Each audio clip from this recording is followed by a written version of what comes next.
Hello everyone, welcome back to the channel. Thank you for all the support, all the likes, all the shares, all the subscribes, everyone who is joining this journey. I appreciate all of you. And look, that's what I've got for you. Yeah, that's what I've got. A major thumbs up for everyone who is backing this channel. And you can actually hit the thumbs up, the little like. Is it still actually a thumbs up when you do it? I'm just going to check that now.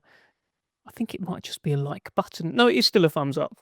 It's still a thumbs up. So hit that one. Um, don't hit that one. You don't want to be hitting that one. That's not going to help me, is it? So yeah, hit that one if you're enjoying the content. And I think today is largely this video now is largely going to be about Moses against Hrgovic, because I just think there's so many storylines and so many angles going into that fight. I'm so invested. It feels like the whole world is like invested in this fight. This is the fight that people are talking about. They just want to see, can he do it? Can this 21-year-old wonder kid do it and become world heavyweight champion so quickly? The youngest ever from Britain, the second youngest ever in history behind Mike Tyson. And the build-up's been good. The Hrgovic, the face-off, the kind of the mind games, maybe mind games from Hrgovic, but his kind of attitude of being dismissive towards Moses and appearing to maybe rile Moses a little bit. Moses asking about, give me my props, give me my props. Why isn't this guy giving me my props? These are all very interesting kind of storylines and angles here. Moses seems like a guy who wants to be acknowledged by his opponent for what he's done. And it seems to bother him that Hergovich isn't rating him. Like, this does seem to be a bit of a something with Moses where he will suggest perhaps that social media is against him. Oh, I've got haters and things like that. And maybe he thinks he does. I haven't really seen much of that, but I also don't mind the mentality of thinking that everyone's against you. You know, I've just watched the Mourinho documentary on Netflix, and that seemed to be something that he'd conjure up with his teams. We've seen Alex Ferguson over the years as well, that us against them mentality. So if Moses has got that in his head, that they all think I'm rubbish, they all think I'm fighting bums, and that I don't belong here, kind of thing. If he's got that in his head, I think that's okay. But I did think it was interesting that he was essentially prompting Hrgovic to give him his props, and Hrgovic was like, "Nah, you ain't done nothing, kid. You ain't done nothing yet. All that stuff you've done, like amateur stuff, world amateur champion, I've done all that too. I was just born in a different country to you." And I think it's been interesting watching that kind of that verbal fencing, the kind of back and forth between them. But hands up, who's overlooking Filip Hrgovic in this fight? Not me. My hand is remaining down. How can you overlook an Olympic bronze medalist who's boxed 3 times the amount of rounds professionally and has a rock solid chin?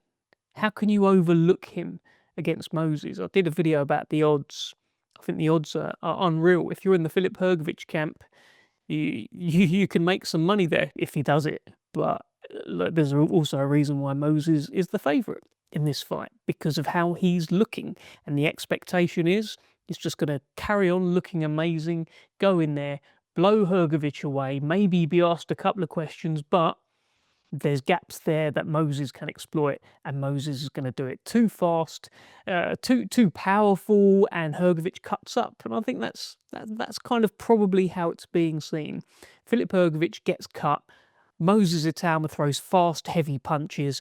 He'll either knock him out or he'll cut him up, and he'll get the job done and become IBF World Champion. That there's just a scenario playing in my head here as to what if he lands one of those big combos early, you know, where he puts all of his kind of energy into it, Moses, though, that early kind of flamboyance in a fight. We've seen Hrgovic with his rock solid chin. What if Hrgovic takes those shots and goes, all right, you gonna go again, or what we doing? Or Hrgovic just kind of moves out of the way a little bit, takes a little backward step, and puts his own shots in there, little counters. He's done this interview with Josh Denzel where he's talking about, it's going quite deep into what appear to be tactical kind of things that he can do in there, saying, well, I won't be there for him to do that. I'll just step back and I'll counter him. etc. Fascinating. But yeah, that's the image I have in my head, because I just remember how Moses tried to blow Jermaine Franklin away immediately, and he couldn't. He couldn't do it immediately, and he had to just gather his thoughts, get his breath back. And he said to Ben Davison in the corner that he tried to, he just needs to adjust the pace kind of thing. What if he tries that against Hrgovic? And with Hrgovic, he's got a much more game opponent than Jermaine Franklin. Hrgovic also likes to put pressure on early doors. Fascinating.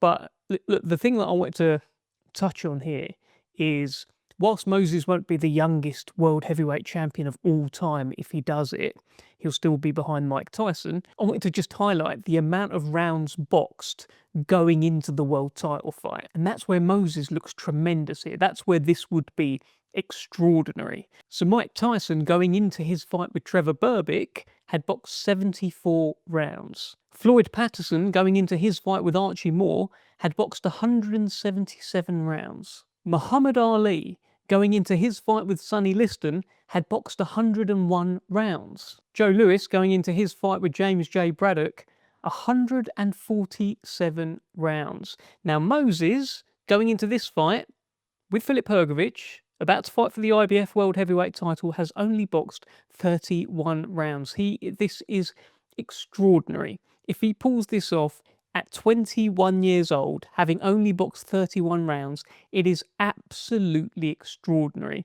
I think he's out on his own. I know Leon Spinks did it in, he'd only boxed 31 rounds as well when he went on to box Muhammad Ali. He was older and he was an Olympic gold medalist, had all that amateur pedigree behind him. Michael Bent's another one that did it quite quickly in terms of number of fights, but it still took him more rounds, over 40 rounds to get there. I just think this needs to be highlighted. I think it's potentially incredible.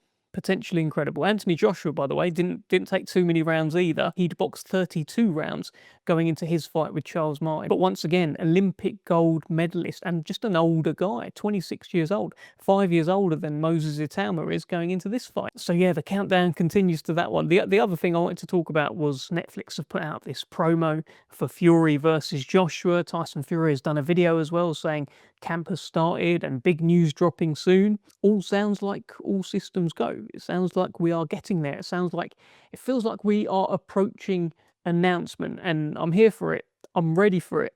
What has been amusing to me, to be honest, is again the uproar from some boxing fans, some hardcore fans, when they've seen the promo, the Netflix promo, and it says coming soon, and they're like, oh, no date, no venue. Oh, it says it's coming soon. Oh, that's useful, isn't it? But this is Netflix. It's a marketing tool to say coming soon. This isn't like, this is much bigger than just boxing fans who are going to moan about the fight every day. This is for people who may have a passing interest in the fight, may have heard of the fighters, probably got the Netflix button on their remote control, might be watching the wrestling. I think that's where it actually came on. Might be watching the wrestling. Oh, Tyson Fury's fight. I remember Tyson Fury. He was on that one of the WWE shows. Anthony Joshua. Isn't that the guy that knocked out Jake Paul? Oh, cool. Coming soon. Great. I'll look out for that. That's who it's for. That's the bigger, broader market where this fight is essentially going to make its money. It's not going to be from the people who are moaning that there is no date, no venue, and oh God, how am I supposed to do anything with that? Like, it's not for you. I'm sorry.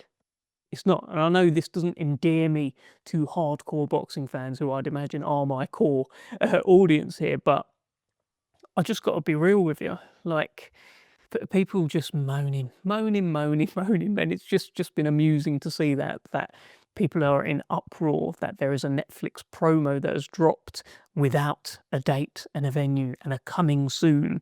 That's what Netflix do anyway. They'll do a coming soon, and sometimes they won't put a date. The next season of You is going to be out, coming soon. Little promo. The next season of, I don't know, what else is on there? One of them Manson dramas, Charles Manson. Coming soon. They might just say that. It's okay. That's what they do. This is bigger than just hardcore boxing fans. This is Netflix. This is a whole different world. But yeah, listen, I think that's it from me. Let me know what you think in the comments about the whole Moses Hrgovic thing. And do put your hand up if you are overlooking Filip Hrgovic, because my hand's staying down. Don't worry about that. Hands up also, and then across to about here to click the bell. Go on, do the bell, and then you'll get notifications. And then also, if you want to subscribe, just click here. I've got you. I think I've done it this time. I think I've done the bell and the subscribe. So see you on the next one.